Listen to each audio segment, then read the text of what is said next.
throw for the city to take action after a security guard was shot and killed last night while working a detail at a bar in New Orleans. Yeah, tonight, the family of the security guard is wrapping arms around each other in the aftermath of his death. David Jones joins us with the story. Meg and Lee Daryl King was well known and well liked in the community he served. King was working security at Wits Inn on Carrollton when the bar owners say he tried to stop a man from entering the bar because he was visibly intoxicated. They say the man then pulled out a gun, shot King, and ran off with police still searching.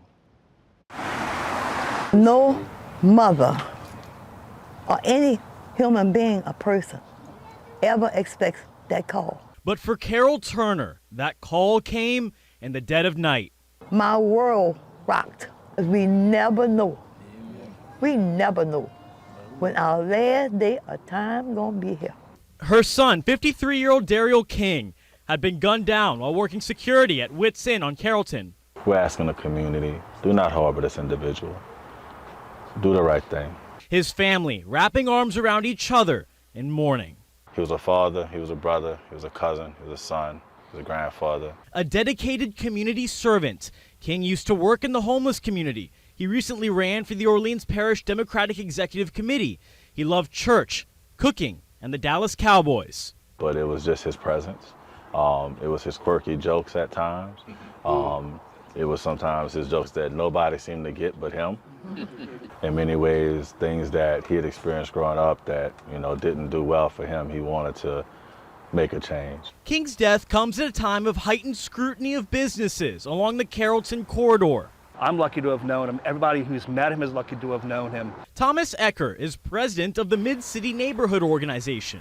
I knew this day was going to come. He says bars in this area have drawn large crowds, like the ones gathered Sunday night. We've watched as I guess you could say, this little entertainment corridor is slowly degenerated. We've spoken to city officials, we've heard from the community, and this has been a slowly ratcheting experience. This is something that anybody with any common sense can see. This will be a problem, and it's not going to get any better unless we get positive results. This area business owner did not want to be identified. He says he's been in the business here for decades, but over the past year, he's seen conditions quickly deteriorate. For some reason or another, we have ineffectual leaders that seem to think it's okay to have people urinating on the streets, breaking bottles, causing destruction of private property. The city has the applicable tool to be able to say, hey, these places are bringing in, violent individuals or drunk, any type of situation. The city has these tools. He put himself in the line to do what most people would like to say they would do. Your voice is very important. So stop being silent. Get off the screens and into the streets. Do something. While nothing can bring King back, his family says they have a message for the person who did this. I pray for that person. Amen. Yeah. I pray for that person. Amen.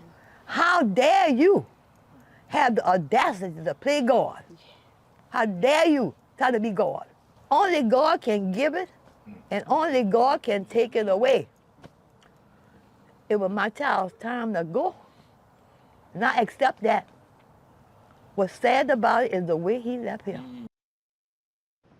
Meanwhile, council members are calling on NOPD Superintendent Ann Kirkpatrick to enforce what's called the padlock ordinance, which was recently passed by council and allows for the police chief to take enforcement action against what the city deems to be nuisance businesses. Fox 8 has reported extensively over the past year on the issues with some Carrollton Avenue bars and the people who frequent them. Bar owners tell us the bar and King did everything right by stopping the man from getting inside.